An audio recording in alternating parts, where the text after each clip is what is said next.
Team India star allrounder Hardik Pandya సంచలన నిర్ణయం తీసుకున్నాడు. ముంబై నుంచి అతడు మకాం మార్చేశాడు. పర్మనెంట్ గా బెంగళూరులో సెటిల్ అవ్వాలని నిర్ణయించుకున్నాడు. హార్దిక్ పాండ్యా సన్నిహిత వర్గాలు ఈ విషయాన్ని ధృవీకరించాయి.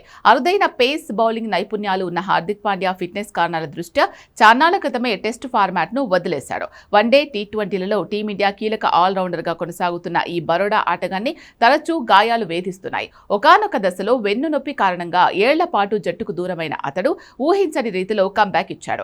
భారత్ 2024 టీ20 ప్రపంచ cup, ICC champions trophy, 2026 T20 ప్రపంచ కప్ గెలవడంలో తన వంతు పాత్ర పోషించాడు. అయితే కొన్నాళ్లుగా హార్దిక్ పాండ్యా తరచూ గాయాల బారిన పడుతున్నాడు. వెన్ను నొప్పి కారణంగా ఐపీఎల్ 19వ సీజన్లో పలు మ్యాచ్లకు దూరమైన ఈ ఆల్రౌండర్ తాజాగా తొడ కండరాల గాయంతో ఆఫ్ఘనిస్తాన్తో వన్డే సిరీస్కు ఇంగ్లాండ్, ఐర్లాండ్ పర్యటన నుంచి కూడా తప్పుకున్నాడు. ప్రస్తుతం బెంగళూరులోని బీసీసీఐ సెంటర్ ఆఫ్ ఎక్సలెన్స్ లో హార్దిక్ పాండ్యా పునరావాసం పొందుతున్నాడు.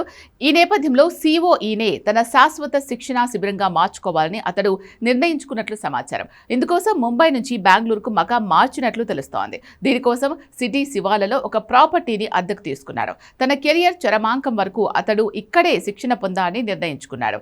నిజానికి ముంబైలో తన ఇంటి నుంచి ట్రైనింగ్ సెంటర్ కు వెళ్లడం హార్దిక్ కు చాలా కష్టంగా మారింది. సెంట్రల్ కాంట్రాక్ట్ ఉన్న క్రికెటర్గా సీఓఈలో అతనికి అన్ని సౌకర్యాలు లభిస్తాయి. గాయం నుంచి కోలుకోవడం నుంచి నైపుణ్యాలు మెరుగుపెట్టుకోవడం సహా ప్రతి విషయంలోనూ అతడికి బీసీసీఐ నుంచి సహకారం ఉంటుంది. అందుకే అతడు ఈ నిర్ణయం తీసుకున్నాడు. ఐపీఎల్, దేశీ టోర్నీలు, టీమిండియా తరపున విధుల్లో ఉన్నప్పుడు మాత్రం అతడు సీఓఈకి దూరంగా జట్టుతో కలిసి ఉంటాడు. మరో 5 నుంచి 6 ఏళ్ల పాటు హార్దిక్ పాండ్యా అంతర్జాతీయ కెరియర్ సజావుగా కొనసాగించాలి అనుకుంటున్నాడని అతని సన్నిహిత వర్గాలు చెబుతున్నాయి.